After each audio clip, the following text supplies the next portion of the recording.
ప్రెగ్నెన్సీలో మీరు nausea, vomiting ఎలా తగ్గించుకోవచ్చో సింపుల్‌గా ఈరోజు నేను మీకు చెప్తాను.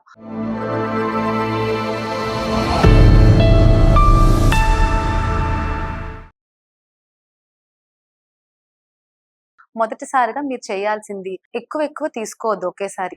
స్మాల్ ఫ్రీక్వెంట్ మీల్స్ తీసుకోవాలి. సో కొద్ది కొద్దిగా ఎక్కువ సార్లు తీసుకోండి.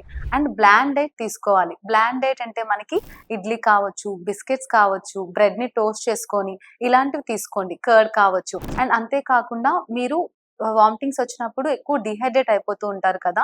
సో వాటర్ తీసుకోండి. బట్ ఎలా అంటే ఒక్కసారిగా ఎక్కువ వాటర్ తాగొద్దు. సిప్స్ ఆఫ్ వాటర్ తీసుకోండి. ఐదర్ లెమన్ వేసుకొని, జింజర్ వేసుకొని, జీరా వేసుకొని తీసుకోవచ్చు. ఓఆర్ఎస్ కూడా షుగర్‌లెస్ ఉంటే తీసుకోండి. అండ్ చాలా మంది ఏం చేస్తుంటారంటే వామిటింగ్స్ అవుతున్నాయి కదా! సో ఏం తీసుకోవద్దు అని చెప్పి మీల్స్‌కి మధ్య ఎక్కువ గ్యాప్ ఇవ్వడం అలాంటివి చేస్తూ ఉంటారు. అలా చేయొద్దు. మీరు గ్యాప్ ఎక్కువ ఇచ్చే కొద్దీ అలాగే ఏమైనా తీసుకోకుండా ఉన్నప్పుడు మీకు స్టార్వేషన్ వల్ల బాడీలో ఫ్యాట్స్ అనేవి కరిగి కీటోన్ బాడీస్ అనేవి ఫార్మ్ అవుతాయి. దానివల్ల నాసియా అండ్ వామిటింగ్స్ ఇంకా ఎక్కువ అవుతాయి. సో అది అవాయిడ్ చేయండి.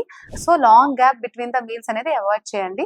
అంతే కాకుండా ప్రోటీన్ ఫుడ్ కూడా తీసుకోండి. ప్రోటీన్స్ అనేవి మనకి బాడీలో బ్లడ్ షుగర్ లెవెల్స్ ని స్టెబిలైజ్ చేసి నాసియా అనేవి తగ్గిస్తాయి. ఎగ్ వైట్స్ కావచ్చు, చెనా కావచ్చు, స్ప్రౌట్స్ కావచ్చు, ఇలాంటివి తీసుకోండి. అంతే కాకుండా స్ట్రాంగ్ స్మెల్స్ ఉండేవి, ఆయిలీ ఫుడ్, స్పైసీ ఫుడ్ లాంటివి అవాయిడ్ చేయండి.